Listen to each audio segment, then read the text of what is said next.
Hello friends, welcome to Day Trader Telugu and good evening. Sensex 57 points down ay 79,649 దగ్గర close అయితే Nifty 20 points down ay 24,347 దగ్గర close అయింది. whereas bank Nifty 93 points gain అయి 50,578 దగ్గర close అయింది. ఇవాళ market ఒక ఓపెనింగ్ లైట్ గ్యాప్ డౌన్, అక్కడి నుంచి ఒక మంచి ఫాల్ ఆల్మోస్ట్ 24,200 దగ్గరికి. గతంలో గుర్తుంటే 24,200 మార్క్ ఎంత ఇంపార్టెంట్ అన్నది కూడా మీరు ఇప్పుడు రీసెంట్ టైమ్స్ లో కాదు, దానికి ముందు కూడా చాలా టైమ్స్ లో మీరు అబ్జర్వ్ చేస్తుంటారు. ఎగ్జాక్ట్ సపోర్ట్ దగ్గరకు వస్తుండడం మార్కెట్స్ లో ఒక స్ట్రాంగ్ రికవరీ, నియర్లీ ఒక 250 పాయింట్స్ దగ్గరగా నిఫ్టీ పెరిగి అండ్ ఆ హైస్ నుంచి అగైన్ 170 పాయింట్స్ దగ్గరగా ఫ్రమ్ 11 o'clock మార్కెట్ కరెక్ట్ అయి నియర్ టు ఫ్లాట్ గా ఇవాళ మార్కెట్ ఎండ్ అయింది. ఇవాళ మార్కెట్ ఓపెన్ కి ముందు నిన్న చూస్తే సోషల్ మీడియా ప్లాట్ఫామ్స్ లో మినిమం 2% నుంచి ఇవాళ 3% మార్కెట్ ఫాల్ ఉంటుంది. మార్కెట్ లో పెద్ద క్రాష్ ఉంటుంది because of allegations on SEBI. Hindenburg వాళ్ళు చేసిన అలిగేషన్స్ అదాని వాళ్ళ మీద, సెబీ మీద వస్తుండడం ఇండియన్ స్టాక్ మార్కెట్స్ ఇవాళ భారీగా పతనం అవుతాయి. హిండెన్బర్గ్ వాళ్ళు భారీగా పుట్లు కొని పెట్టుకున్నారు, వాళ్ళకి మంచి లాభం ఉంటుందనే ఎక్స్పెక్టేషన్స్ ఉన్నాయి. బట్ ఇవాళ అయితే అది జరగలేదు. In fact Adani stocks related గా ఒక పాయింట్ లో మంచి ఫాల్ వచ్చిన తర్వాత most of the Adani stocks లో కొంత రికవరీ అయితే కనిపించింది. అసలు ఏంటి సెబీ రిలేటెడ్ గా అదాని రిలేటెడ్ గా ఉంటున్న ఇష్యూ, దాని గురించి సపరేట్ గా న్యూస్ టాపిక్ లో మాట్లాడుకుందాం. బట్ ఆ ఇంపాక్ట్ అయితే స్టార్టింగ్ లో కొంత మార్కెట్ మీద పడింది. మరి ఎవరు ఇంత మూని చేశారు మార్కెట్ లో, ఎందుకు 250 పాయింట్స్ మార్కెట్ లో పెరిగింది? లాజికల్ గా కనిపించేది అయితే ఒకటే, రీటైలర్స్ ఒక మనీ. రీసెంట్ టైమ్స్ లో కూడా చెప్పాను, ఎప్పుడూ లేనంత విధంగా రీటైలర్స్ ఒక మనీ ఇండియన్ ఈక్విటీ మార్కెట్స్ లోకి వస్తూ ఉంది. సో ఏ మాత్రం మార్కెట్ లో డిప్ ఉంటున్నా ఇన్వెస్టర్స్ గా వాళ్ళు యాడ్ చేసుకుంటున్నారు, ఎస్ఐపీస్ ని పెంచుతున్నారు. ఎస్ఐపీస్ ని పెంచడం ద్వారా 1,30,000 కోట్ల దగ్గరగా ఇండియన్ ఈక్విటీ మార్కెట్స్ లో డబ్బులు ఇన్వెస్ట్ చేయడానికి మ్యూచువల్ ఫండ్స్ పక్కకు తీసి పెట్టున్నారు కాబట్టి, క్యాష్ ఐడియల్ గా పెట్టున్నారు కాబట్టి ఎవ్రీ డిప్ లో కూడా కొంత మనీ మార్కెట్ లోకి వస్తూ ఉంది. ఇలా నేను చెప్పిన ప్రతిసారి మార్కెట్ ఫాలో అవ్వాలి, ఎక్కువ వాల్యుయేషన్స్ లో ఉన్నాయి, ఇది టూ మచ్ గా ఉన్నాయి, ఫాలో అవ్వాలి, కరెక్ట్ అవ్వాలి అనుకుంటున్న వాళ్ళందరూ కొంచెం నెగిటివ్ గా మాట్లాడుతున్నారు. ఇంకెంత వెళ్తుంది, లేకపోతే ఇలా ఎందుకు ఉంటది, ఎప్పుడో ఒక టైంలో భారీగా పడుతుంది అని. పడే రోజు వస్తుందేమో, కానీ ప్రెసెంట్ డేటా పాయింట్స్ అలా ఉన్నాయని చెప్తున్నాను. అది నాకు కనిపిస్తున్నది ఏముందో అదే నేను చెప్తున్నాను. ఎప్పుడో పడాలి కదా, ఎప్పుడో కరెక్ట్ అవ్వాలి, వాల్యుయేషన్స్ అంతా అడ్జస్ట్ అవ్వాలని ఇప్పటి నుంచే ప్రెసెంట్ డేటా అంతా మనకి రీటైలర్స్ ఎక్కువ డబ్బులు పెడుతున్నారని తెలుస్తున్న పాయింట్ లో కూడా అన్నెసరీగా మనల్ని మనం సాటిస్ఫై చేసుకోవడానికి పడిపోతుంది, కరెక్ట్ అయిపోతుంది అనుకొని గ్లోబల్ లా ఏ చిన్న ఇష్యూ వచ్చినా మార్కెట్ లో క్రాష్ అని మనం ఎక్స్పెక్ట్ చేయడం కరెక్ట్ అయితే కాదు. ప్రతి దానికి ఒక సైకిల్ ఉంటుంది, పెరిగే సైకిల్ ఒకటి ఉంటుంది, పడే సైకిల్ కూడా ఒక రోజు వస్తుంది. ఎప్పుడు మార్కెట్స్ ఇలానే వెళ్ళిపో, కానీ ఆ పడే సైకిల్ వచ్చినప్పుడు డేటా పాయింట్స్ మారుతాయి, మనకు అర్థం అవుతాయి. అట్లీస్ట్ ఎర్లీగా కాకపోయినా కొంత ఫాలో అయిన తర్వాత మనకి డేటా పాయింట్స్ తో క్లారిటీ వస్తుంది కాబట్టి అప్పుడు నేను నెగిటివ్ గా మాట్లాడతానేమో. కానీ యాజ్ ఆఫ్ నౌ ఉంటున్న డేటా పాయింట్స్ మార్కెట్ ఏ మాత్రం ఫాలో అవుతున్నా, ఒక 5%, 2%, 3% ఏ మాత్రం ఫాలో అవుతున్నా మనీ రావడానికి ఛాన్సెస్ అయితే కనిపిస్తున్నాయి. కానీ from across all directions money exit అయ్యేలా నాకైతే సిగ్నల్స్ ప్రెసెంట్ మార్కెట్ లో కనిపించట్లేదు. Everything goes on demand and supply. Present demand ఎక్కువ ఉంది, సప్లై తక్కువ ఉంది, మార్కెట్స్ పెరుగుతున్నాయి. సెబీ రిలేటెడ్ గా ఉంటున్న ఇష్యూ రిలేటెడ్ గా క్లియర్ గా మనం న్యూస్ టాపిక్స్ లో డిస్కస్ చేద్దాం. నెక్స్ట్ కమింగ్ డేస్ లో రాబోతున్న ఇంపార్టెంట్ ఈవెంట్స్ గురించి మాట్లాడుకోవాలి. వెరీ ఇంపార్టెంట్ డేటా పాయింట్ మనకి 14th and 15th రాబోతున్నవి. 14th మన మార్కెట్స్ క్లోజ్ అయ్యాక, 15th మన మార్కెట్స్ క్లోజ్ అయ్యాక వస్తుంది ఈ డేటా పాయింట్. 12:13 పట్టించుకోకండి, ఇది జిఎంటి, మన ఐఎస్టి. సో మన మార్కెట్స్ క్లోజ్ అయ్యాక 14th ఆగస్ట్ యుఎస్ కి సంబంధించిన సిపిఐ ఇన్ఫ్లేషన్ డేటా వస్తుంది. 15th మన మార్కెట్స్ క్లోజ్ అయ్యేదే ఉండదు, ఆ రోజు మనకి హాలిడే ఆగస్ట్ 15 కారణంగా. ఆ రోజు ఈవినింగ్ మనకి యుఎస్ కి సంబంధించిన రీటైల్ సేల్స్ డేటా వస్తుంది. ఈ రెండిట్లో ఏది ఇంపార్టెంట్ అని అడిగితే ఇప్పుడు మీరు ఏం చెప్తారు? గతంలో మనకి సిపిఐ ఇంపార్టెంట్, కానీ ఇప్పుడు రీటైల్ సేల్స్ ఇంపార్టెంట్. ఎందుకంటే యుఎస్ ఎకానమీ రెసిషన్ అనేలా మనకి కన్సర్న్స్ అయితే వ్యక్తం అవుతున్నాయి కదా. ఇన్ఫ్లేషన్ రిలేటెడ్ గా ఎలా ఉన్నా వడ్డీ రేట్లు కట్ చేయాల్సిన నీడ్ అయితే ఉంది ఈసారి సెప్టెంబర్ లో. కానీ ఆ కట్ చేసే లోపే ఎకానమీ ఎక్కడ రెసిషన్ లోకి వెళ్ళిపోతుందో, హార్డ్ ల్యాండింగ్ ఎక్కడ అవుతుంది అనే ఒక భయాలు ఉన్నాయి. కాబట్టి రీటైల్ సేల్స్ పెరగడం మార్కెట్ కి మంచిది, సిపిఐ ఇన్ఫ్లేషన్ డేటా తగ్గడం మార్కెట్ కి మంచిది. ఇవి కాక యూరోపియన్ యూనియన్ రిలేటెడ్ గా, యూకే రిలేటెడ్ గా, యుఎస్ రిలేటెడ్ గా ఇతర డేటా పాయింట్స్ అన్ని కూడా ఉన్నాయి. కానీ ఇవి మార్కెట్ రిలేటెడ్ గా అంత స్ట్రాంగ్ పాయింట్స్ అయితే కాదు. అండ్ చాలా డేస్ నుంచి 1-3 సార్లు నేను చెప్తూ వస్తున్నది, హెచ్డిఎఫ్సి బ్యాంక్ రిలేటెడ్ గా, ఎంఎస్సిఐ రిలేటెడ్ గా, ఎమర్జెన్సీ మార్కెట్ ఇండెక్స్ లో వాళ్ళ వెయిటేజ్ రిలేటెడ్ గా డెసిషన్ ఆగస్ట్ 13 మార్కెట్ రిలేటెడ్ గా ఇంపాక్ట్ ఉంటుందని.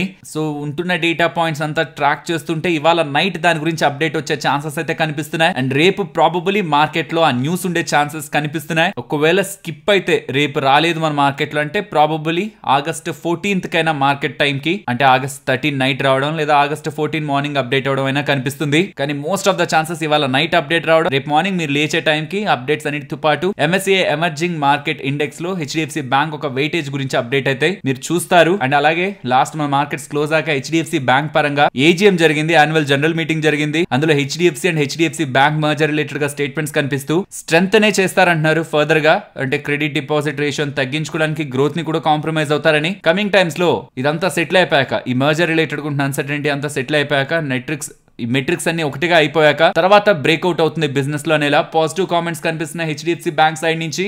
ఓవరాల్ గా మార్కెట్ రిలేటెడ్ గా ఉంటున్న important events and updates. And global గా ఏమైనా ఉందా? యూఎస్డి జేపీవై, నేను చెప్పాను రీసెంట్ టైమ్స్ లో నేను కాన్స్టెంట్ గా ట్రాక్ చేస్తున్నది కరెన్సీని అని. ఏదైతే మనకి స్ట్రాంగ్ అయిపోతూ డౌన్ సైడ్ కి వచ్చిందో ఇప్పుడు వీక్ అవుతూ అప్ సైడ్ కి వస్తుంది. వీక్ అవుతూ అప్ సైడ్ కి రావడం మార్కెట్స్ కి మంచిది. పోనీ మంచిదంటే పెరిగిపోవాల్సిన నీడ్ లేదు, స్టేబుల్ గా ఉంటాయి, ఇతర ఫ్యాక్టర్స్ తో రియాక్ట్ అవుతాయి. లేదు ఇక్కడ నుంచి ఇది కూడా ఇంత డ్రాస్టిక్ గా ఫాలో అయిందంటే మాత్రం, డౌన్ సైడ్ కి వెళ్ళిందంటే మాత్రం కరెన్సీ స్ట్రాంగ్ అయిపోతున్నట్టు. కాబట్టి ఎన్ క్యారీ ట్రేడ్ అనే ఒక పేరుతో మళ్ళీ గ్లోబల్ మార్కెట్స్ లో భయాలు మొదలవుతాయి. కాబట్టి ఎన్ సపోర్టివ్ గా వీక్ అవుతూ ఉండడం, అప్ సైడ్ కి ఇలా ఉంటూ ఉండడం గ్లోబల్ ఈక్విటీ మార్కెట్స్ లో స్టేబుల్ గానే ఉన్నాయి. సో లాస్ట్ వీక్ ఏవైతే కన్సర్న్స్ ఉన్నాయో అది ఇవాళ రిలవెంట్ అయితే కాలేదు, అవన్నీ కూడా న్యూట్రల్ లో ఉన్నాయి. అండ్ ఇంకొకటి హెచ్డిఎఫ్సి బ్యాంక్ ఆగస్ట్ 13 ఏదైతే మనకు అప్డేట్ వస్తుంది అని మనం అనుకుంటున్నామో వెయిటేజ్ పరంగా, అప్డేట్ వచ్చేది ఆగస్ట్ 13 కానీ దాని ఇంప్లిమెంటేషన్ జరిగేది ఆగస్ట్ ఎండింగ్ లో, ఆగస్ట్ 30 అరౌండ్. ఓకేనా? సో రియాలిటీలో ఫండ్స్ ఫ్లో అయ్యేటప్పుడు, కానీ ఫండ్స్ ఫ్లో అవుతాయని ముందుగానే మార్కెట్ లో ఒకవేళ అప్డేట్ వచ్చేది అంత స్ట్రాంగ్ పాజిటివ్ అప్డేట్ అంటే రియాక్షన్ మనకి ఆగస్ట్ 13 మార్కెట్ లో కనిపిస్తుంది. లేదా in the worst case August 14 ఒకవేళ అప్డేట్ రావడంలో డిలే అయితే, బికాస్ వాళ్ళు కొన్నిసార్లు ఒక డేట్ అంటారు, ఇంకొక రోజు అటు ఇటుగా కూడా ముందుగా కూడా ఇంకొంత లేట్ గా కూడా ఇస్తుంటారు. కాబట్టి most of the chances August 13 రావాలి అప్డేట్, మన మార్కెట్ కి ముందు ఓపెన్ అవ్వడానికి ముందే రావాలి.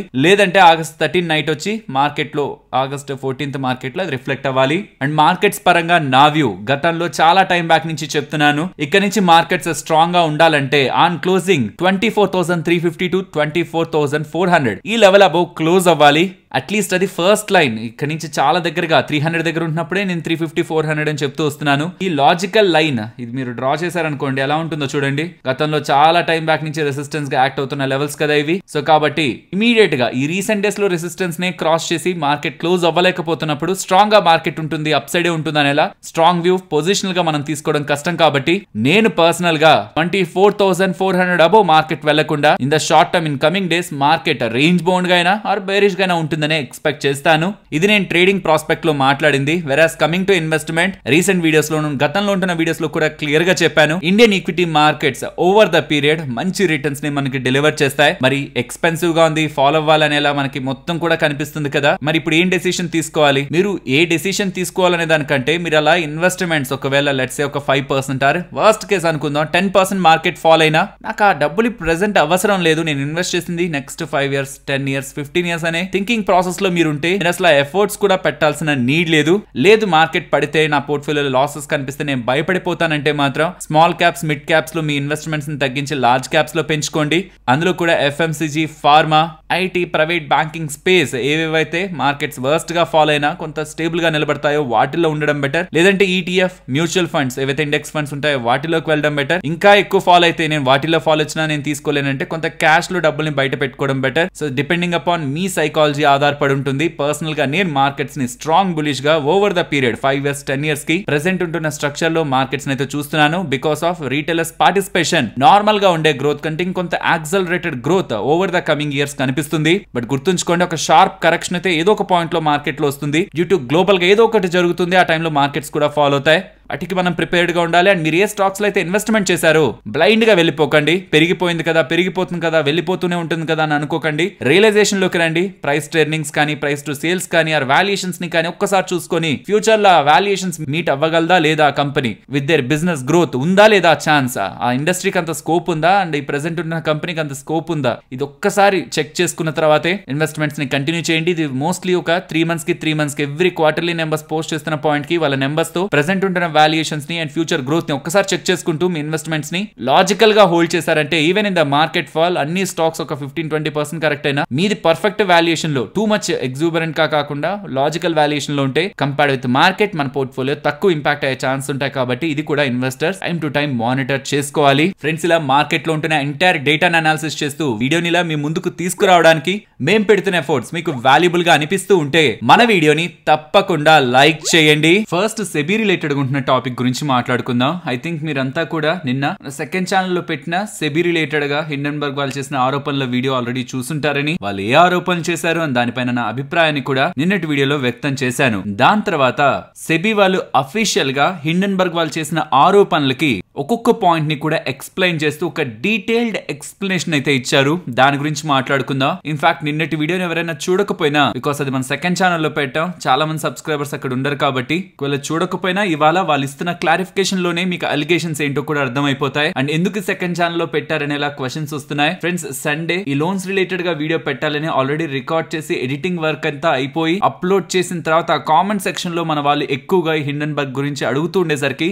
అప్పటికప్పుడు సెకండ్ ఛానల్లో పెట్టాను. కానీ లేకపోతే ఫస్ట్ ఛానల్లోనే పెట్టామని ఆల్రెడీ వీడియో పెట్టిన 1 hour 2 hours కి ఇంకొక వీడియో మళ్ళీ అదే ఛానల్లో పెట్టడం కరెక్ట్ కాదని సెకండ్ ఛానల్లో పెట్టాను. సరే, ఇక లేట్ చేయకుండా హిండెన్బర్గ్ వాళ్ళు చేసిన ఆరోపణలు ఏంటి అండ్ దానికి సెబీ చైర్మన్ గారు ఇస్తున్న రిప్లై ఏంటి, ఇన్ రియాలిటీ ఆ రిప్లై లో స్ట్రెంత్ ఉందా లేదా ఒక్కొక్కటిగా చూద్దాం. ఇది entire press statement SEBI chairman గారు ఇచ్చింది. అందులో ఫస్ట్ స్టేట్మెంట్ చూసారంటే అసలు ప్రెసెంట్ ఉంటున్న SEBI chairman Madhabi puri buzz గారు అసలు ఏం చేసేవాళ్ళు, ఏం చదువుకున్నారు, ఎక్కడెక్కడ పని చేశారు, తన ఎడ్యుకేషనల్ క్వాలిఫికేషన్ ఏంటనేది ఫస్ట్ పాయింట్ ఉండదు. సెకండ్ పాయింట్ లో తన హస్బెండ్ అయిన దావల్ బజ్ అసలు ఎక్కడి నుంచి వచ్చారు, తన క్వాలిఫికేషన్స్ ఏంటనేది ఉంటుంది. And third and fourth points లో వాళ్ళ హస్బెండ్ అండ్ తను ఏ పాయింట్స్ లో ఎక్కడెక్కడ నివసించే వాళ్ళు. ఇక్కడ అంతా క్లియర్ గా కూడా వీళ్ళిద్దరూ ఒక పాయింట్ ఆఫ్ టైం వరకు సింగపూర్ లోనే ఉన్నారు 2017 వరకు. అండ్ మదాబీ పూరి గారి హస్బెండ్ అయితే 2019 వరకు కూడా సింగపూర్ లోనే ఉన్నారనేలా అర్థం అవుతుంది డ్యూ టు దేర్ వర్క్. ఇది ఫస్ట్ 4 పాయింట్స్ కవర్ చేస్తున్నాయి.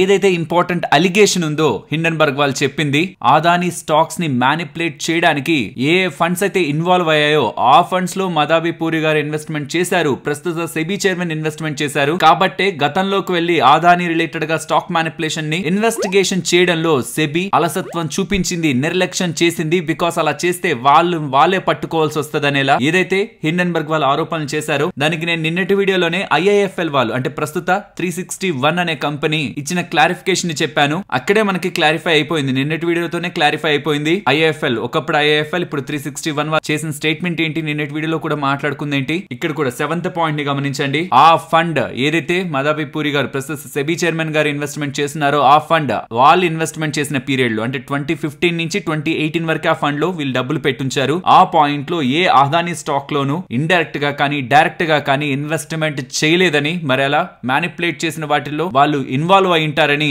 మదాబీ పూరి గారు క్వశ్చన్ చేస్తున్నారు. అసలు ఎందుకు అందులో ఇన్వెస్ట్ చేశారు? చాలా మంది అడిగిన క్వశ్చన్. ఇండియాలో ఇన్ని మ్యూచువల్ ఫండ్స్ ఉండగా ఎందుకు ఆఫ్ షోర్ ఫండ్ అయినా ఇతర దేశాల్లో ఉంటున్న ఫండ్ అయినా ఆ ఫండ్ లో ఇన్వెస్ట్ చేశారన్న దానికి వాళ్ళ పాయింట్ లో సింగపూర్ లో ఉంటున్నారని అండ్ ఆ ఫండ్ కూడా వాళ్ళకి తెలిసింది కాదని వాళ్ళ హస్బెండ్ దావల్ గారికి సంబంధించిన చైల్డ్హుడ్ ఫ్రెండ్ అనిల్ అహూజా గారు అని కూడా IIT from Delhi and city bank, JP Morgan, 3i group related గా చాలా ఎక్స్పీరియన్స్ ఉన్న తను ఇన్వెస్ట్మెంట్ రిలేటెడ్ గా తను చెప్తే మేము ఆ ఫండ్ లో ఇన్వెస్ట్మెంట్ చేశామని, తను ఎప్పుడైతే ఆ ఫండ్ ని విడిచిపెట్టి వెళ్ళిపోతున్నాడో అప్పుడే మేము కూడా మా ఇన్వెస్ట్మెంట్స్ ని తీసేసామనేలా మదాబీ పూరి గారు క్లారిఫికేషన్ ఇచ్చారు. సో ఇక్కడ ఈ స్టేట్మెంట్స్ అన్నిటిని పక్కన పెట్టేస్తే ఆ 2015 నుంచి 2018 వరకు ఏ టైం పీరియడ్ లో అయితే వీళ్ళు ఇన్వెస్ట్మెంట్ చేస్తున్నారో ఆ టైంలో ఒకవేళ ఆదాని స్టాక్స్ లో తను చేసిన స్టేట్మెంటే ఫ్యాక్చువల్ అయితే, ఇన్ఫాక్ట్ తను చెప్తున్నారు అండ్ IIFL ఫైనాన్స్ సంబంధించిన 361 వాళ్ళు కూడా క్లియర్ గా చెప్తున్నారు. ఇఫ్ మనం కూడా అదే నిజమని నమ్మి, because clear statements, open statements కదా, అదే నిజం అనుకుంటే దెన్ ఆదాని వాళ్ళు ఏదైతే రిపోర్ట్ పబ్లిష్ చేశారో సెబీ చైర్మన్ గారికి అగైనెస్ట్ గా, దెన్ అది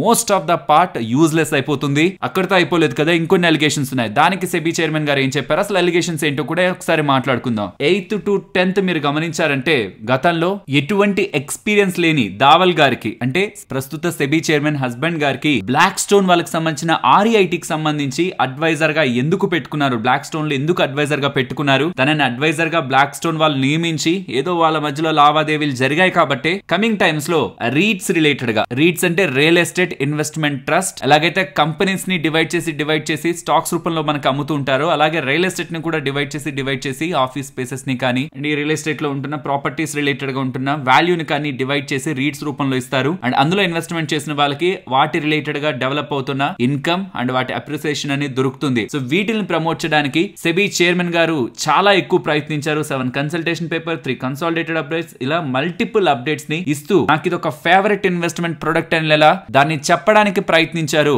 వీటన్నిటికీ ప్రధాన కారణం బ్లాక్ స్టోన్ వాళ్ళు ఇండియాలో లాంచ్ చేసిన ఎంబసీ రీట్ సక్సెస్ కావాలని సెబీ చైర్మన్ గారు అలా ప్రయత్నించారని చాలా పెద్ద ఎలిగేషన్ వేశారు. దానికి 8th, 9th and 10th ఈ 3 పాయింట్స్ లో క్లియర్ గా మదాబీ పూరి గారు చెప్పింది, మా హస్బెండ్ బ్లాక్ స్టోన్ ప్రైవేట్ ఈక్విటీలో ఉన్నది real estate investment trust related గా కాదు, సప్లై చైన్ మేనేజ్మెంట్ లో అని. నేను నిన్నటి వీడియోలో కూడా అది క్లియర్ గా చెప్పాను. తన ఎడ్యుకేషనల్ క్వాలిఫికేషన్స్ తన ఎక్కడ వర్క్ చేస్తున్నారని చూస్తే సప్లై చైన్ మేనేజ్మెంట్ రిలేటెడ్ గా తన యూనిలీవర్ లో పనిచేసిన వ్యక్తిగా అర్థమవుతుంది. సో దట్ బ్లాక్ స్టోన్ అనే ఒక స్ట్రాంగ్ స్ట్రాంగ్ ఒక బిగ్ ప్రైవేట్ ప్లేయర్ కి, ప్రైవేట్ ఈక్విటీ ప్లేయర్ కి సప్లై చైన్ మేనేజ్మెంట్ రిలేటెడ్ కూడా రిక్వైర్మెంట్ ఉండొచ్చు, రీట్స్ రిలేటెడ్ గా తనకు సంబంధం లేకపోయి ఉండొచ్చు. బట్ అది జస్ట్ నా ఒపీనియన్ మాత్రమే, బికాస్ నాకు ఆ పాయింట్ కి వీళ్ళు ఈ క్లారిఫికేషన్ అయితే ఇవ్వలేదు కాబట్టి నా ఒపీనియన్ మాత్రమే అని చెప్పాను. బట్ ఇప్పుడు క్లియర్ గా సెబీ వాళ్ళు, సెబీ చైర్మన్ గారు కూడా అది సప్లై చైన్ మేనేజ్మెంట్ గా మాత్రమే తను జాయిన్ అయ్యారని, అండ్ ఇంకొకటి నేను అనుకుంటే ఏ సర్క్యులర్ బయటికి రాదని 300 పైగా సర్క్యులర్స్ వచ్చాయని, అండ్ ప్రతి సర్క్యులర్ కూడా సెబీ బోర్డ్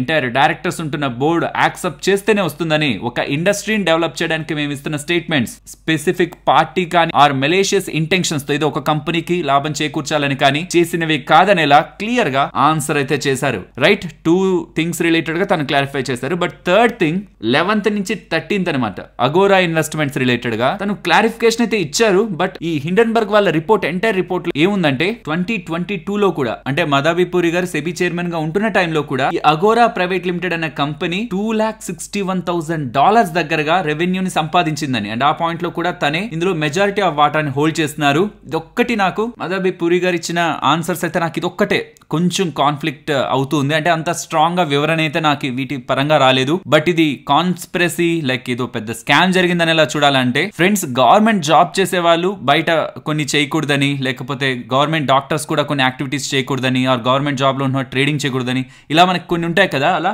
సెబీ చైర్మన్ గారుగా ఉండి ఇంకొన్ని చేయకూడదనేలా వాళ్ళకి కొన్ని రూల్స్ ఉంటున్నట్టున్నాయి. బట్ దాన్ని మీరి తను ఒక బిజినెస్ లో ఒక వాటాదారులుగా చాలా టైం వరకు ఉన్నారనేలా మనకు ఆరోపణలు అయితే వస్తున్నాయి. సో అది తనైతే క్లియర్ గా సెబీ వాళ్ళకి అండ్ సింగపూర్ లో ఉంటున్న గవర్నమెంట్ కి అందరికీ డిస్క్లోజర్స్ ఇచ్చామనే చెప్తున్నారు. బట్ అదొక్కటే కొంచెం వివరణ అయితే తగ్గింది. బట్ ఈవెన్ అందులో తను మిస్టేక్ చేస్తున్నారనుకున్నా అది మన మార్కెట్స్ కి సంబంధించి, అదానీ స్టాక్స్ కి సంబంధించి, వేటికి సంబంధించి ఒక ఇష్యూ పాయింట్ కాదు. ఎందుకంటే తను ఏదైతే వాటాన్ని కలిగి ఉన్నారో వాటికి ఈ స్టాక్స్ కి వేటికి సంబంధం లేదు కాబట్టి అది రైట్ అయినా రాంగ్ అయినా అది పర్సనల్ గా సెబీ రిలేటెడ్ గా, సెబీ చైర్మన్ గారు రిలేటెడ్ గా కోడ్ ఆఫ్ కండక్ట్ కిందకి వెళ్తుందే కానీ planned manipulation or stock price pumping or equity markets పరంగా ఇంపాక్ట్ చేసే పాయింట్ అయితే ఇది అవ్వదు. ప్రాబబ్లీ దాని రిలేటెడ్ గా కూడా తను ఒక గుడ్ క్లారిఫికేషన్, ఎందుకు 2020 లో కూడా రెవెన్యూ జనరేట్ అయింది దాని నుంచి, ఆ టైంలో కూడా తనకి వాటా ఉందన్న దాని రిలేటెడ్ గా క్లారిఫికేషన్ ఇచ్చారంటే మొత్తం టోటల్ ఇష్యూస్ ఏవైతే ఈ హిండెన్బర్గ్ వాళ్ళు రేస్ చేశారో అదంతా డైల్యూట్ అయిపోతుంది. లేదా ఒక పాయింట్ కూడా తన క్లారిఫికేషన్ ఇవ్వకపోయినా యాస్టీస్ ఇప్పుడుకుంటున్న దాంతో ఏదైతే తను చెప్తున్నా అన్ని ఫ్యాక్చువల్ గా కరెక్ట్ అవుతుంటే మాత్రం హిండెన్బర్గ్ రిపోర్ట్ కి పర్సనలీ నాకైతే వాల్యూ ఏం ప్రెసెంట్ కనిపించట్లేదు. అండ్ దీని తర్వాత ఎవరెవరు ఎలా రియాక్ట్ అయ్యారో ఒకసారి చూద్దాం. విజయ్ కేడియా గారు తెలుసు కదా, ఫేమస్ ఇన్వెస్టర్, తను చెప్తున్నది ఈసారి హిండెన్బర్గ్ వాళ్ళు అంత స్మార్ట్ గా ఏమి రాలేదని, బ్లాక్ మెయిల్ ప్లాన్ చేస్తున్నారని. సో దీంతో వాళ్ళకి ఐడియా రావాలి ఇది బ్లాక్ మెయిలింగ్ టైం కాదు, థ్రెట్స్ కి టైం కాదు, చాలా రాంగ్ మిస్టేక్ చేస్తున్నారని ఇలా తను అప్డేట్ చేశారు. అండ్ ఫేమస్ ఇన్వెస్టర్ మధుకేలా గారు కూడా మీకు ఐడియా ఉంటారు కదా, బిగ్ కాన్స్పిరసీ లాగా కనిపిస్తుందని, ఒక లైక్ అటాక్ లాగా, ఇండియా మీద అటాక్ లాగా కనిపిస్తుందని ఇలా తన స్టేట్మెంట్ చేస్తున్నారు. ఫ్రెండ్స్, వచ్చిన అప్డేట్ సెబీ చైర్మన్ గారి మీద, ఇండియా రిలేటెడ్ గా కాదు. సో ఇప్పుడని కాదు, గతంలో కూడా అదానీ గారు ఈ స్టేట్మెంట్ ని వాడారు, ఇండియా మీద అటాక్ అనేలా. బట్ ప్రాబ్లం ఏమవుతుందంటే ఎవరి మీద ఒక మాట అంటే, ఎవరిని టార్గెట్ చేస్తే ఇండియన్ ఈక్విటీ మార్కెట్స్ ఇంపాక్ట్ అవుతాయో, దేని ద్వారా అయితే వాళ్ళ లాభం చేకూర్చుకోవచ్చు అని హిండెన్బర్గ్ వాళ్ళు అనుకుంటారో వాళ్ళనే వాళ్ళు టార్గెట్ చేస్తున్నారు. ఎన్నో స్మాల్ క్యాప్, ఎన్నో మైక్రో క్యాప్, ఎన్నో వర్స్ట్ మ్యానిపులేషన్ ప్రాక్టీసెస్ చేస్తున్న కంపెనీస్ ఇండియాలోను వేరే దేశాల్లోనూ బోల్డ్ ఉంటాయి. కానీ వాళ్ళు టార్గెట్ చేస్తున్నది ఎవరిని టార్గెట్ చేసి ఎవరిని హిట్ చేస్తే ఇండియన్ ఈక్విటీ మార్కెట్స్ ఇంపాక్ట్ అవుతాయో వాళ్ళని మాత్రమే టార్గెట్ చేస్తున్నారు. అంతేకాని చిన్న వాళ్ళని టార్గెట్ చేయరు. ఎందుకంటే వాళ్ళకి కూడా అల్టిమేట్ గా డబ్బులే కావాలి. భారీ మొత్తంలో పుట్స్ కొనుక్కున్నారు, అది నిన్నటి వీడియోలో కూడా నేను చూపించాను. బట్ ప్రాబబ్లీ ఇవాళ మార్కెట్ మూత అయితే వాళ్ళకేం పెద్ద లాభం రాదు. అండ్ యాక్చువల్ గా సెబీ రిలేటెడ్ గా వాళ్ళు చేసిన స్టేట్మెంట్ అక్కడతో ఎండ్ అయిపోయింటే, హిండెన్బర్గ్ వాళ్ళు చేసిన స్టేట్మెంట్ తో ఎండ్ అయిపోయింటే పెద్దగా మార్కెట్స్ కూడా పట్టించుకునేవి కాదేమో. బట్ నరేంద్ర మోడీ గారికి అగేనెస్ట్ గా ప్రెసెంట్ పిఎం క్యాండిడేట్ ఒక రేస్ లో ఉంటున్న వ్యక్తి ఎవరంటే మీరు ఎవరి పేరు ఆన్సర్ గా చేస్తారు? రాహుల్ గాంధీ గారు కదా. ఒకవేళ కాంగ్రెస్ కూటమి వాళ్ళందరూ కూడా గెలిస్తే ఎవరు పిఎం అవుతారనేది పక్కన పెడితే ప్రెసెంట్ వినిపించిన పేరు అయితే మీకు రాహుల్ గాంధీ కదా, అపోజిషన్ టు బీజేపీ అని. అండ్ రీసెంట్ గా కూడా చాలా స్ట్రాంగ్ గా తను వ్యాఖ్యలు అయితే చేస్తున్నారు బీజేపీకి అగేనెస్ట్ గా, మోడీ గారికి అగేనెస్ట్ గా. వెల్, తను ఈ సెబీ రిలేటెడ్ గా ఉంటున్న దానికి కూడా రెస్పాండ్ అయ్యారు మార్కెట్ ఓపెనింగ్ కి కొన్ని హవర్స్ బిఫోర్. సో ఇది కూడా కొంత మార్కెట్ ని ఇంపాక్ట్ చేసిందని అనుకోవాలి. బికాస్ తను caution, retail investors investment related గా కాషన్ ని చెప్తున్నారు. ఒకసారి అది కూడా ప్లే చేసి విందాం. సో అది ఇంగ్లీష్ లో ఉంటుంది, వీలైనంత వరకు అర్థం చేసుకోండి. తర్వాత బట్ ఓవరాల్ మీనింగ్ ని మీకు ఎక్స్ప్లెయిన్ చేస్తాను. Namaskar. Imagine you're watching a cricket match, international cricket match between India and Australia. And every single person who's watching the match and those playing the match know that the umpire is compromised. What would happen to the match? What would happen to the fairness of the match? What would happen to the outcomes? How would you feel as somebody who's participating in the match? This is exactly what is happening in the Indian stock market. Over the last few years, larger and larger numbers of people have been investing in India's stock market. They invest their hard-earned, honestly earned savings in the stock market.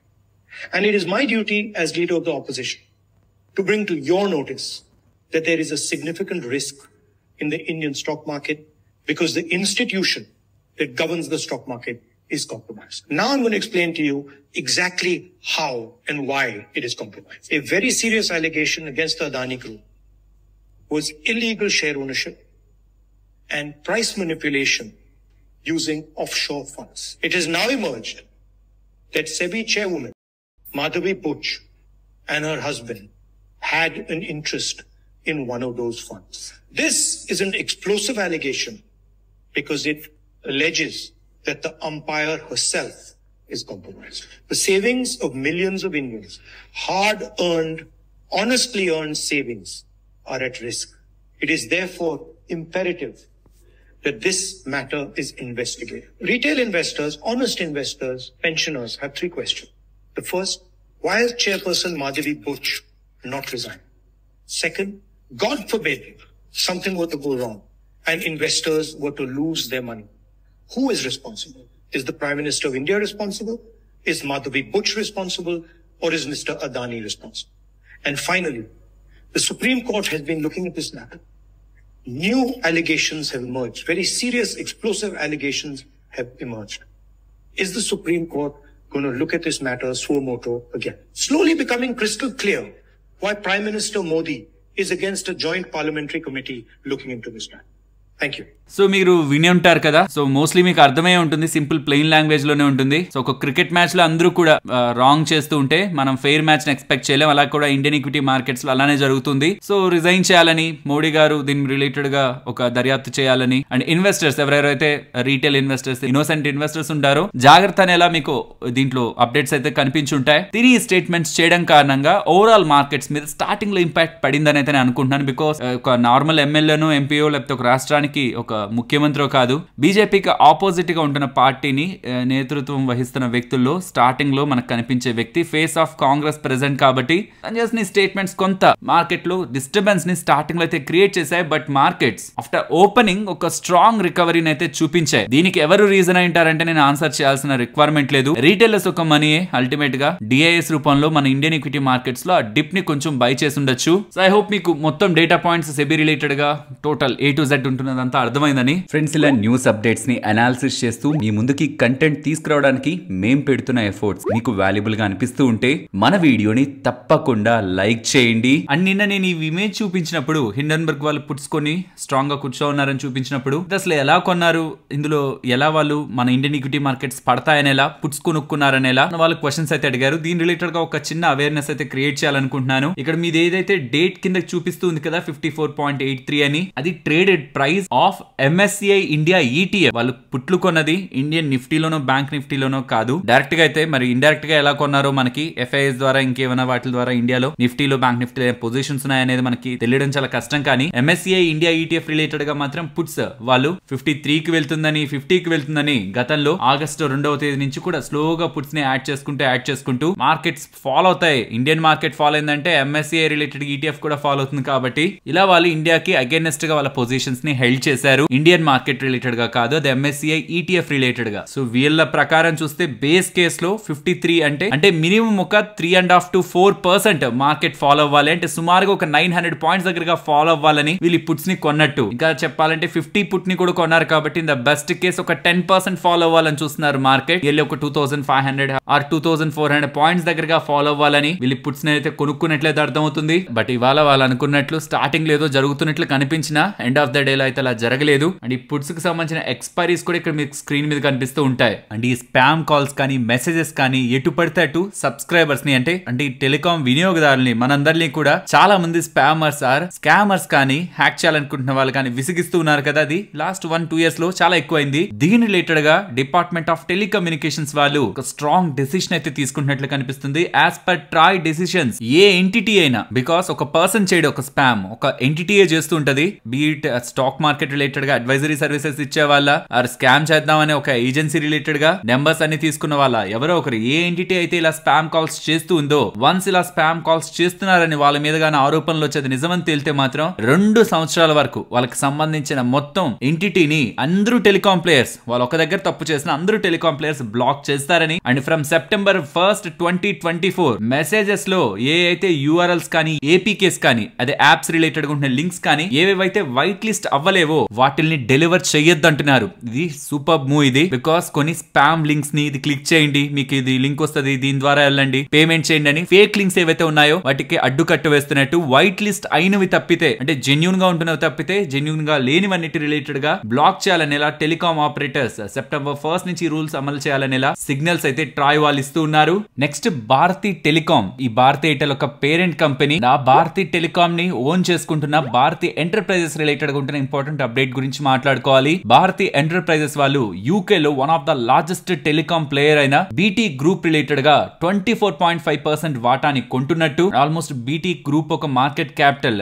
UK కి సంబంధించి 14 billion British pound గా ఉంటుంది. One of the largest company అందులో వీళ్ళు 24.5% వాటాను కొంటున్నారనేసరికి Bharati group వాళ్ళకి ఈ Airtel కి సంబంధించి పేరెంట్ కంపెనీని ఓన్ చేస్తున్న భారతీ ఎంటర్ప్రైజెస్ కి గ్లోబల్ గా గ్రో అవ్వాలనేలా నాట్ ఓన్లీ ఇండియా ఇతర కంట్రీస్ లో కూడా యాక్చువల్లీ ఎయిర్టెల్ రిలేటెడ్ గా నెట్వర్క్ ఉంది బట్ గ్లోబల్ గా కూడా టెలికాం స్పేస్ లో వాళ్ళు స్ట్రాంగ్ గా ఎదగాలనుకుంటున్నారనేలా ప్లాన్స్ ఉంటున్నట్లయితే అర్థమవుతుంది. ఒకప్పుడు టాటా మోటార్స్ వాళ్ళు టాటా గ్రూప్ వాళ్ళు వెళ్లి జాగ్వర్ అండ్ ల్యాండ్ రోవర్ ని పర్చేస్ చేస్తున్నప్పుడు ఇండియన్ కంపెనీస్ గ్లోబల్ కంపెనీస్ ని కొనగలవు అండ్ పెద్ద పెద్ద బ్రాండ్స్ ని కొనగలవు అనేలా ఏదైతే మన మార్క్ గ్లోబల్ గా పడుతూ వచ్చిందో ఇప్పుడు భారతీ వాళ్ళు కూడా వెళ్లి యూకే లో one of the largest telecom player అయిన బీటీ గ్రూప్ వాళ్ళని కొంటుండడం కూడా అలాంటి మార్కింగ్ ప్రెసెంట్ టెలికాం ఇండస్ట్రీలో వినిపిస్తుంది. అండ్ ఇంకొక అప్డేట్ కూడా ఈ బీటీ గ్రూప్ వాళ్ళు టెక్ మహేంద్ర రిలేటెడ్ గా one of the important client. So వీళ్ళంత స్టేబుల్ గా ఉండడం బీటీ గ్రూప్ వాళ్ళు ఎంత స్టేబుల్ గా ఉండడం టెక్ మహేంద్ర వాళ్ళకి కూడా అంత మంచిదే. సో ఇప్పుడు భారతీ వాళ్ళ తోడు కూడా వాళ్ళకి యాడ్ అయింది కాబట్టి ప్రాబబుల్లీ వాళ్ళ ప్రెసెన్స్ ఇంకాస్త ఎక్స్పాండ్ అయ్యి ఇంకొంత గ్రో అయ్యేందుకు స్కోప్ ఉంటుందని విత్ దేర్ పార్ట్నర్షిప్ మార్కెట్స్ అయితే ఎక్స్పెక్ట్ చేస్తాయి. నెక్స్ట్ ఓఎన్జీసీ రిలేటెడ్ గా ఒక బిగ్ అప్డేట్ ఉంది. స్టాక్ వాళ్ళు మీకు పెద్దగా పెరుగుండకపోయిండొచ్చు బట్ దీన్ని ట్రాక్ చేయడంలో తప్పలేదు బికాస్ ఇది not only short term long term లో కూడా మంచి డబ్బుల్ని తీసుకొచ్చే బిగ్ అప్డేట్. ఇది చూడడానికి చాలా సింపుల్ గా ఇవాళ చిన్నగా పెరిగిన ఇది ట్రాక్ చేయడం అండ్ ఇది స్టడీ చేయడం ఇన్వెస్టర్స్ కి యూజ్ ఉంటుంది. ఒకసారి జాగ్రత్తగా గమనించండి. దీని గురించి డీటెయిల్డ్ గా మాట్లాడుకుందాం. 2023 ఏప్రిల్ లో కిరీట్ పారిక్ గారి ప్యానెల్ రికమెండ్ చేస్తున్నట్టు నేచురల్ గ్యాస్ ప్రైసింగ్ రిలేటెడ్ గా గవర్నమెంట్ కొన్ని స్టెప్స్ తీసుకోబోతున్నట్లు అప్డేట్స్ అయితే వచ్చాయి కదా అండ్ దాని రిలేటెడ్ గా ఇవాళ మార్కెట్స్ క్లోజ్ అవుతున్న కొంత టైం బిఫోర్ గవర్నమెంట్ స్టెప్ తీసుకోవడానికి ముందుకు వెళ్తున్నట్టు ఇప్పటి వరకు వెల్స్ నుంచి ప్రొడ్యూస్ అవుతున్న గ్యాస్ రిలేటెడ్ గా ఏపీఎం గ్యాస్ రిలేటెడ్ గా ఏదైతే ప్రైసింగ్ ఉందో దానికంటే 20% ఎక్కువగా కొత్త వెల్స్ నుంచి జనరేట్ అవుతున్న గ్యాస్ ని అమ్ముతున్నప్పుడు కలెక్ట్ చేయొచ్చు అనేలా గవర్నమెంట్ అధికారికంగా అప్రూవ్ ఇస్తూ ఉండడం యాన్యువల్ గా 8 to 10% దగ్గరగా బాగా అర్థం చేసుకోవాలి 8 to 10% దగ్గరగా న్యూ గ్యాస్ వెల్స్ నుంచి యూజువల్లీ ఈ ఓఎన్జీసీ వాళ్ళు గ్యాస్ ని డిరైవ్ చేస్తూ ఉంటారు. అలా చూస్తే సంవత్సరానికి 8 to 10% కొత్త గ్యాస్ దాని మీద 20% అధికంగా వీళ్ళు ఇప్పటి వరకు ఉంటున్న ఏపీఎం ప్రైస్ కంటే అధికంగా చార్జ్ చేస్తారు. అండ్ దాంతో పాటు ప్రెసెంట్ ఉంటున్న గ్యాస్ ఏపీఎం ప్రైస్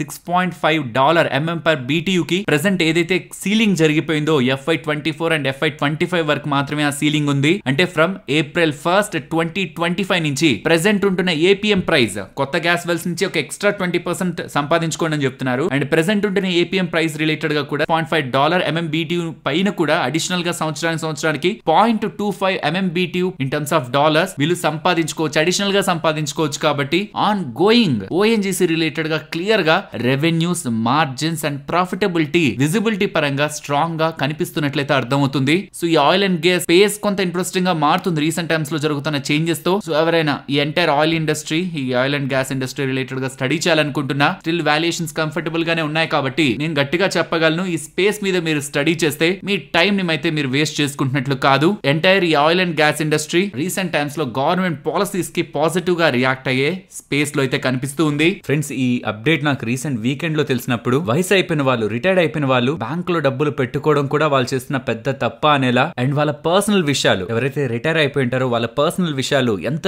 జాగ్రత్తగా ఉంచుకోవాలి అన్న దానికి ఒక ఎగ్జాంపుల్ గా ఉంటుందని మీ అందరికీ షేర్ చేస్తున్నాను. వీలైతే మీకు తెలిసిన వాళ్ళు ఎవరైనా రిటైర్ పీపుల్ ఉంటే వాళ్ళకి వాళ్ళ పర్సనల్ విషయాలు ఎప్పుడు కూడా ఎవరితోనూ షేర్ చేయొద్దన్న ఒక విషయాన్ని అయితే ఈ ఇష్యూని చెప్తూ ఎక్స్ప్లెయిన్ చేయండి. ఈ ఇన్సిడెంట్ కొల్లాం కేరళలో జరిగింది. అక్కడ 82 సంవత్సరాలు ఒక రిటైర్డ్ బిఎస్ఎన్ఎల్ ఇంజనీర్ ఒక బ్యాంక్ లో 90 లక్షలకు సంబంధించిన ఎఫ్డి చేశారు. అండ్ ఒక పాయింట్ లో తన ఆథరైజేషన్ లేకుండా 40 లక్షల లక్షల విత్డ్రాల్ తన ఎఫ్డి రిలేటెడ్ గా జరుగుతుండడం బ్యాంక్ కు వెళ్లి ఎందుకు ఇలా నా ప్రమేయం లేకుండా 40 లక్షల విత్డ్రాల్ జరిగిందంటే అక్కడ ఉంటున్న పర్సన్ సరిత అనే ఆవిడ బ్యాంక్ ఎంప్లాయ్. అవునా సార్ అలా జరిగిందా, నేను వెంటనే దీన్ని చెక్ చేస్తాను, మీరు ఏం కంగారు పడకండి, ఇంటికి వెళ్ళండి, 3-4 రోజుల్లో సెట్ అయిపోతుంది, మొత్తం అడ్జస్ట్ చేస్తానని రెస్పాన్స్ అయితే ఇచ్చింది. ఆ పర్సన్ మాటలు నమ్మి ఇంకెవ్వరికి కూడా కంప్లైంట్ చేయకుండా ఆ ఇంజనీర్ ఇంటికి వెళ్ళిపోతే ఆ బిఎస్ఎన్ఎల్ ఇంజనీర్ రిలేటెడ్ గా పర్సనల్ డీటెయిల్స్ ఈ సరితకు తెలుస్తూ ఉండడం, తనకి తన ఫ్యామిలీకి కొన్ని ఇష్యూస్ ఉన్నాయి కాబట్టి తను ఒంటరిగా ఉంటున్నాడు, ఇఫ్ తనకి ఏదైనా వాళ్ళ ఫ్యామిలీ వాళ్ళు రారు అండ్ ఎవరు వచ్చి బ్యాంక్ లో క్లెయిమ్ చేయరు, వాళ్ళెవరికి వివరాలు తెలుసుండవని ఒక హిట్ అండ్ రన్ కేసులా తనని హతమార్చాలనే ప్రయత్నం చేసి హతమార్చి మొత్తం డబ్బుల్ని తీసుకునే ప్రయత్నం చేశారు. కానీ ఆ హిట్ అండ్ రన్ కేసు ని సీసీటీవీ కెమెరాల్లో గమనించిన పోలీసులకి దీని బ్యాక్ ఎవరో ఉన్నారని, ఆ యాక్సిడెంట్ చేసిన తన్ని అండ్ బ్యాంక్ లో ఉన్న ఎంప్లాయీస్ ని ఆరాలు తీగా వీళ్ళందరి పేర్లు బయటకు వచ్చాయి. సో ఎవరెవరైతే రిటైర్ అయి ఉంటారో వాళ్ళు వాళ్ళ పర్సనల్ డీటెయిల్స్ ని ఎవరికి కూడా షేర్ చేయొద్దు. ఇలా ఉంటున్నాం, మా వాళ్ళతో ఇలా ఇష్యూస్ ఉన్నాయి, నాకు ఫ్యామిలీలో ఇలాంటి బాధలు ఉన్నాయని, మన కష్టాలు పర్టికులర్ గా రిటైర్ పీపుల్ కష్టాలని పర్సనల్ డీటెయిల్స్ ని ఎంత గోప్యంగా ఉంచుకుంటే అంత మంచిది. ఈ విషయం మీకు తెలిసిన వాళ్ళందరికీ కూడా పర్టికులర్ గా రిటైర్ అయ్యి కొంత ఏజ్డ్ గా ఉంటున్న వాళ్ళకి జాగ్రత్తగా వివరించండి. ఇదిలా ఉంటే ఒక బ్యాంకు మేనేజర్, ఒక public sector bank manager and తన వైఫ్ ఇద్దరు కూడా ఫేక్ ప్లాట్ఫామ్ లో ఇన్వెస్ట్మెంట్ చేసి 44 లక్షల దగ్గరగా నష్టపోయారని ఇలా డేటా కనిపిస్తుంది. బ్యాంక్ మేనేజర్ అంటే చాలా వాటి మీద అవగాహన ఉంటుంది కదా, తన వైఫ్ ఇన్వెస్ట్ చేశారంట, తను కూడా ఇన్వెస్ట్ చేశాడంట. బికాస్ తనకు ఒక అడ్వర్టైజ్మెంట్ కనిపించడం, మీరు డబ్బులు పెడితే ఇంత రిటర్న్ అంత రిటర్న్ అనేలా కనిపిస్తుండడం, వాళ్ళకి కాల్ చేస్తే ఎవరో సునీత సింగ్ అని, మీకు నేను ఖచ్చితంగా రిటర్న్స్ ఇప్పించగలను, నాకు మార్కెట్ గురించి బాగా తెలుసు అనేలా ట్రేడ్ చేస్తాను, లేకపోతే ఇన్వెస్ట్ చేస్తాను, ఏదోలా చేస్తాను, మీకు డబ్బులు అయితే తెప్పిస్తాను అనేలా మాయ మాటలు చెప్పి ఈ వైఫ్ అండ్ హస్బెండ్ ఇద్దరు తగ్గించి 44 లక్షలు దోచుకున్నారనేలా డేటా కనిపిస్తుంది. రెండు కలిపి చెప్పడానికి కూడా ప్రధానమైన కారణం మార్కెట్ లో ఏ లెవెల్లో స్కామ్స్ డబ్బులుంటున్న వాళ్ళ రిలేటెడ్ గా అదెంత తక్కువైనా ఎక్కువైనా ప్రతి ఒక్కరిని డబ్బుల్ని లాక్కోవాలనే దాని రిలేటెడ్ గా ఎంతలా ప్రయత్నిస్తున్నారనేది మీకు తెలియాలని ఎవరి మాటల్ని బ్లైండ్ గా నమ్మకండి. అండ్ మీ పర్సనల్ విషయాలు లైక్ మీ ఫ్యామిలీలో ఏదైనా ఇష్యూస్ ఉంటున్నారు, మీరు ఒంటరిగా ఉంటున్నా, ఈ విషయాల్ని ఎవరితోనూ షేర్ చేసుకోకండి. నెక్స్ట్ ఈస్టర్న్ స్టేట్స్ ని, ఎంటైర్ ఇండియా కాదు, ఈస్టర్న్ స్టేట్స్ ని ఎక్కువగా ఫోకస్ చేస్తూ 8 రైల్వే ప్రాజెక్ట్స్ ని సుమారుగా 24,657 కోట్లకి విలువ చేసే 8 రైల్వే ప్రాజెక్ట్స్ ని రైల్వే మినిస్టర్ అశ్విని వైష్ణవ్ గారు అనౌన్స్ చేస్తుండడం, కేబినెట్ అప్రూవ్ చేసిందనేలా అప్డేట్స్ చేస్తూ ఉండడం, ఈ ప్రాజెక్ట్స్ అన్ని కూడా మార్చ్ 2031 లోపు కంప్లీట్ అవుతాయని డేటా షేర్ చేస్తుండేసరికి వాళ్ళ railway stocks RVNL, IRCON, IRFC and RailTel stocks లో కొంత బజ్ అయితే నెలకొంది. నెక్స్ట్ అమర్ రాజా గురించి కొన్ని అప్డేట్స్ అయితే కనిపిస్తున్నాయి. అమర్ రాజా గ్రూప్ వాళ్ళు 6 మిలియన్ యూనిట్స్ పర్ యానం దగ్గరగా లెడ్ యాసిడ్ బ్యాటరీస్ ని తయారు చేసే ప్లాంట్ కోసం నార్త్ ఇండియాలో ఇన్వెస్ట్మెంట్ ప్లాన్ చేస్తున్నారని, సో నార్త్ అండ్ వెస్ట్ ఇండియాలో కూడా వీళ్ళ బిజినెస్ ని పెంచుకుంటూ బిజినెస్ రిలేటెడ్ గా గ్రో అవ్వాలని, నార్త్ అండ్ వెస్ట్ మార్కెట్స్ లో కూడా వీళ్ళు గ్రో అవ్వాలని ప్రయత్నిస్తున్నారని ఇలా అప్డేట్స్ అయితే కనిపిస్తున్నాయి. అలాగే ఆగస్టు 10th వస్తున్న అప్డేట్ ప్రకారం ఇటాలియన్ ఆటో కంపెనీ అయిన పియాగో వాళ్ళకి సంబంధించిన వెహికల్స్ లో యూజ్ చేసే లిథియం అయాన్ బ్యాటరీ సెల్స్, ఈ బ్యాటరీస్ ని, బ్యాటరీ ప్యాక్స్ ని, చార్జెస్ ని డెవలప్మెంట్ కి అండ్ సప్లై కి ఒక ఒప్పందాన్ని వీళ్ళతో కుదుర్చుకున్నారనేలా అమర్ రాజా వాళ్ళు ఎక్స్చేంజెస్ కి అప్డేట్ చేశారు. నెక్స్ట్ శక్తి పంప్స్ గురించి మాట్లాడుకోవాలి. రీసెంట్ గా నెంబర్స్ ని పోస్ట్ చేశారు, నెంబర్స్ బాగున్నాయి. నెంబర్స్ తర్వాత 10th ఆగస్ట్ న వీళ్ళకి for the first time Uttarakhand నుంచి, ఈ స్టేట్ నుంచి వీళ్ళకి ఇప్పటి వరకు ఆర్డర్ రాలేదు, కుసుమ్ స్కీమ్ లో భాగంగా ఉత్తరాఖండ్ నుంచి 8.5 crores విలువ చేసే ఆర్డర్ లభించిందనేలా అప్డేట్ చేస్తూ ఉండడం. ఒక స్టేట్ నుంచి ఫస్ట్ టైం ఆర్డర్ వస్తుందంటే ప్రాబబ్లీ కమింగ్ టైమ్స్ లో కూడా, రీసెంట్ టైమ్స్ లో మల్టిపుల్ ఆర్డర్స్ వస్తున్నాయి కదా కుసుమ్ స్కీమ్ లో, సో ప్రాబబ్లీ ఆ రీజన్ తోనే అండ్ రీసెంట్ నెంబర్స్ కూడా బాగుంటుండడం అండ్ కొత్తగా ఈ స్టేట్ నుంచి ఉత్తరాఖండ్ నుంచి అప్డేట్ వచ్చింది ఫర్ న్యూ ఆర్డర్ రిలేటెడ్ గా అని చెప్తుండడం. స్టాక్ ఇవాళ అప్పర్ సర్క్యూట్ లో క్లోజ్ అయింది.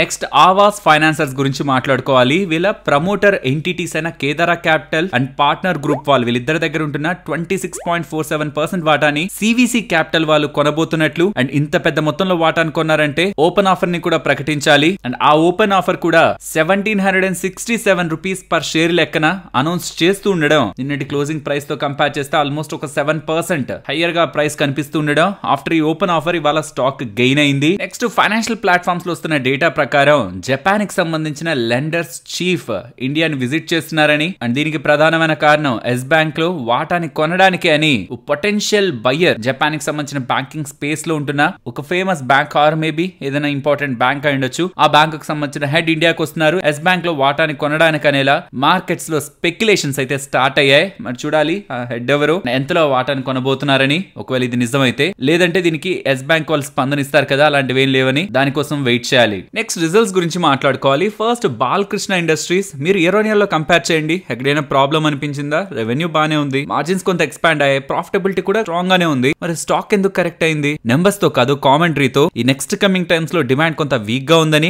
అండ్ అప్ కమింగ్ టైమ్స్ లో అంత స్ట్రాంగ్ గ్రోత్ ని వీళ్ళు మెయింటైన్ చేయలేరని and most important inventory levels కూడా ఛానల్ ఇన్వెంటరీ లెవెల్స్ కూడా పెరుగుతున్నాయని సో దట్ కమింగ్ కొన్ని క్వార్టర్స్ వరకు కూడా అంత స్ట్రాంగ్ డిమాండ్ వీళ్ళు చూపించలేకపోవచ్చు అనేలా మ్యాక్రో ఎకనామిక్ స్లో డౌన్ వీళ్ళ బిజినెస్ మీద చూపిస్తుంది అనేలా స్టేట్మెంట్స్ స్ట్రాంగ్ నెగిటివ్ గా ఉంటుండడం స్టాక్ ప్రైస్ ఇప్పుడు వచ్చిన నెంబర్స్ కాదు ఫ్యూచర్ లో రాబోయే వీక్ నెంబర్స్ ని ముందుగానే రిఫ్లెక్ట్ చేస్తూ కరెక్ట్ అయింది. నెక్స్ట్ గణేష ఎకోస్పియర్ గురించి మాట్లాడుకోవాలి. పాస్ట్ లో కూడా ఈ కంపెనీని మీకు ఫ్రీ టైం ఉంటే ఒకసారి స్టడీ చేయండి అని ఇన్ఫార్మ్ చేశాను. వీళ్ళు మంచి నెంబర్స్ ని పోస్ట్ చేశారు. సో ఇది యాజ్ అప్డేట్ గా చెప్తున్నాను. యాజ్ లైక్ వీళ్ళు ప్రీవియస్ క్వార్టర్స్ లో ఎలా అయితే గ్రో అవుతున్నారు స్ట్రాంగ్ గా, ఈసారి కూడా అలానే స్ట్రాంగ్ గ్రోత్ ఈ వీళ్ళ నెంబర్స్ లో కనిపిస్తూ ఉంది. Star performance Jubilant food works దగ్గర నుంచి మీరు గమనించారా ఈ డామినోస్ రిలేటెడ్ గా వీళ్ళు డెలివరీ సర్వీసెస్ ని తీసేసి మంచిగా ఏదో స్ట్రాటజీని ప్లాన్ చేస్తున్నారనేలా మార్కెట్ లో ఒక స్పెక్యులేషన్ ఉంది. అది వర్క్ అయినట్లు కనిపిస్తుంది. డెలివరీ ఛానల్స్ ద్వారా 12% గ్రో అయినట్టు అండ్ వాల్యూమ్స్ పరంగా కూడా nearly 3% growth Jubilant food works వాళ్ళు తీసుకొస్తూ ఉండడం రీసెంట్ టైమ్స్ లో ఇదే స్పేస్ లో ఉంటున్న ఇతర ప్లేయర్స్ కంటే ఐ థింక్ బర్గర్ కింగ్ లాంటి పర్ఫార్మెన్స్ ని వీళ్ళు డెలివర్ చేశారనుకోవాలి. అండ్ డామినోస్ పరంగా కొత్తగా 34 స్టోర్స్ యాడ్ చేశారంటున్నారు. అండ్ పాపాయిస్ రిలేటెడ్ గా 8 స్టోర్స్ యాడ్ చేసి టోటల్ స్టోర్స్ 50 కి తీసుకెళ్లారంటున్నారు. పాపాయిస్ రిలేటెడ్ గా overall numbers beyond market expectations ఉన్నాయి. అండ్ ఆర్తి ఇండస్ట్రీస్ ఇవాళ స్టాక్ పెద్దగా రియాక్ట్ అయ్యిండకపోయిండొచ్చు కానీ నెంబర్స్ బానే ఉన్నాయి. ఇయర్ ఆన్ ఇయర్ కంపారిజన్ లో గుడ్ గ్రోత్ వీళ్ళ దగ్గర నుంచి ఉంది. But maybe due to expensive valuation stock పెద్దగా రియాక్ట్ అయ్యిండకపోయిండొచ్చు. బట్ నెంబర్స్ బాగున్నాయి. అండ్ ఐనాక్స్ విన్ నెంబర్స్ గురించి గతంలోనే మనం మాట్లాడుకున్నాం. చాలా స్ట్రాంగ్ సెట్ ఆఫ్ నెంబర్స్ ని వీళ్ళు పోస్ట్ చేశారు. నెక్స్ట్ అరబిందో ఫార్మా వాళ్ళ నెంబర్స్ డీసెంట్ గానే ఉన్నాయి ఇయర్ ఆన్ ఇయర్ కంపారిజన్ లో. కానీ not only in terms of వీళ్ళ ప్రాఫిటబిలిటీ ఇలా అక్రాస్ ద నేషన్స్ ఇలా ఎక్స్పోర్ట్ మార్కెట్ రిలేటెడ్ గా కూడా స్టెబిలిటీని అయితే తీసుకొచ్చారు. ఈసారి నెంబర్స్ బాగున్నాయి బట్ స్టాక్ లో అంతలా రిఫ్లెక్ట్ అవ్వలేదు. అండ్ స్టవ్ క్రాఫ్ట్ నెంబర్స్ గురించి మాట్లాడుకోవాలి. Year on year comparison and quarter on quarter comparison లో కూడా రెవెన్యూస్, మార్జిన్స్ అండ్ ప్రాఫిటబిలిటీ పరంగా మార్కెట్ ఎక్స్పెక్టేషన్స్ కంటే అబోనే వీళ్ళ నెంబర్స్ ని డెలివర్ చేశారు. అండ్ ఓల్టాస్ నెంబర్స్ ని ఒకసారి చూడండి. లాస్ట్ ఇయర్ తో కంపేర్ చేస్తే సేల్స్ పెరిగాయి, మార్జిన్స్ ఇంప్రూవ్ అయ్యాయి అండ్ ప్రాఫిటబిలిటీ సిగ్నిఫికెంట్ గా స్ట్రాంగ్ గా డెలివర్ అయింది. ఇయర్ ఆన్ ఇయర్ తోనే కంపేర్ చేయాలి బికాస్ సమ్మర్ సేల్స్ ఇంపాక్ట్ ఉంటది కదా. ఏప్రిల్, మే, జూన్ ఈ 3 నెలలు సమ్మర్ కదా. సో గతంలో ఉంటున్న సమ్మర్ కంటే ఈసారి సమ్మర్ స్ట్రాంగ్ గా ఉన్నట్టు అండ్ ప్రైజులను పెంచినా ఈజీగా కస్టమర్స్ ఎక్కువ కొన్నట్లయితే మనకు అర్థమవుతుంది. అక్రాస్ ద వీళ్ళ డివిజన్ బిజినెస్ డివిజన్స్ లో కూడా good growth and margin improvement తో ప్రాఫిటబిలిటీ మార్కెట్ ఎక్స్పెక్టేషన్స్ ని కంప్లీట్ గా బీట్ చేసింది. అండ్ సుబ్రోస్ వాళ్ళ నెంబర్స్ ని గమనించండి. ఇయర్ ఆన్ ఇయర్ కంపారిజన్ లోనే చూడాలి ఇది బికాస్ ఇది ఆటోస్ రిలేటెడ్ గా ఆటో సెక్టర్ రిలేటెడ్ గా లింక్ అవుతున్నది కాబట్టి ఇయర్ ఆన్ ఇయర్ లో 17% రెవెన్యూస్ గ్రో అయ్యాయి, మార్జిన్స్ 300 బేసిస్ పాయింట్స్ 3% ఇంప్రూవ్ అయ్యి ప్రాఫిటబిలిటీ 150% ఇంప్రూవ్ అయింది. Strong numbers. ఆఫ్టర్ ఈ నెంబర్స్ స్టాక్ ప్రైస్ క్లియర్ గా పాజిటివ్ గా రియాక్ట్ అయింది. అండ్ హోనాసా కన్స్యూమర్ వాళ్ళు మామా ఎర్త్ కి సంబంధించిన పేరెంట్ కంపెనీ నెంబర్స్ ని పోస్ట్ చేశారు. On year on year comparison revenues ఎలాగో పెరుగుతాయి బట్ మార్జిన్స్ లో ఇంప్రూవ్మెంట్ ని తీసుకొస్తూ ప్రాఫిటబిలిటీని కూడా గుడ్ గా గ్రో చేసుకోగలిగారు. Across 2 lakh FMCG retail outlets ని మెయింటైన్ చేస్తున్నట్టు. అది లాస్ట్ ఇయర్ తో కంపేర్ చేస్తే 30% పెరిగింది. ఈవెన్ యాడ్ స్పెండ్స్ కూడా ఇయర్ ఆన్ ఇయర్ కంపారిజన్ లో 22% పెంచుకుంటూ కూడా గుడ్ ప్రాఫిటబిలిటీని వీళ్ళు నమోదు చేస్తుండడం వీళ్ళ నెంబర్స్ ని కూడా డీసెంట్ గానే మనం చూడొచ్చు. స్టాక్ కరెక్ట్ అయి ఉంటుంది బట్ దాని అర్థం నెంబర్స్ వీక్ గా ఉన్నాయని కాదు, నెంబర్స్ బానే ఉన్నాయి. నెక్స్ట్ హెరాన్బా ఇండస్ట్రీస్ గురించి మాట్లాడుకోవాలి. ఇయర్ ఆన్ ఇయర్ కంపారిజన్ లో వాళ్ళ రెవెన్యూస్ లో గ్రోత్ చూడండి, మార్జిన్స్ కూడా సిగ్నిఫికెంట్ గా ఇంప్రూవ్ అవుతున్నాడు అండ్ ప్రాఫిటబిలిటీ లాస్ట్ 2 times తో కంపేర్ చేస్తే అసలు ఎక్కడ సంబంధం లేదన్నట్టు వెరీ సిగ్నిఫికెంట్ గా స్ట్రాంగ్ గా ఈసారి రిపోర్ట్ అయింది. సో మార్జిన్స్ ఆల్మోస్ట్ 13.5% దగ్గరగా రిపోర్ట్ చేస్తున్నారు అండ్ ప్రాఫిట్స్ 16.6 crores దగ్గరగా. గతంలోనూ లాసే, గత క్వార్టర్ లో లాసే అండ్ అంతకు ముందు లాస్ట్ ఇయర్ సేమ్ టైం లోనూ లాసే. అలా కంపేర్ చేస్తే సిగ్నిఫికెంట్ గా ప్రాఫిట్ ఇంప్రూవ్ అవడం, మార్జిన్స్ 13.5% దగ్గరగా నమోదు చేస్తూ స్ట్రాంగ్ గ్రోత్ ఇన్ సేల్స్ తీసుకురాగలుగుతూ ఉండడం. ఆఫ్టర్ నెంబర్స్ ఇమీడియట్ గా స్టాక్ అప్పర్ సర్క్యూట్ ని హిట్ చేసింది. నెక్స్ట్ నిఫ్టీ అలాగే bank Nifty support and resistance present ఉన్న లెవెల్స్ నుంచి నిఫ్టీ డౌన్ సైడ్ కి వస్తుంటే 24,270 బిలో 24,220 ఇంపార్టెంట్ సపోర్ట్. ఇక్కడ నుంచి టాప్ సైడ్ కి వెళ్తుంటే 24,430 అండ్ అబౌవ్ 24,520 ఇంపార్టెంట్ రెసిస్టెన్స్ గా అయితే కనిపిస్తుంది. And coming to bank Nifty if in case ఇవాళ ఉంటున్న జోన్ దగ్గర నుంచి ఫర్దర్ గా డౌన్ సైడ్ కి వెళ్తుంటే 50,360 below 50,200 and above 50,970 important resistance గా అయితే కనిపిస్తుంది. And coming to market range recent times లో రిపీటెడ్ గా మాట్లాడుకుంటున్న రేంజ్ 23,800 టు 24,600. ఈ 800 పాయింట్ రేంజ్ లో నిఫ్టీ ఉంటుందనేలా, మీ నిఫ్టీ కన్సాలిడేట్ అవుతుందనేలా పర్సనల్ గా నేను గమనిస్తున్నాను. మరొక ఇంట్రెస్టింగ్ వీడియోతో మళ్ళీ మీ ముందుకు వస్తాను. అంతవరకు టేక్ కేర్. జై హింద్.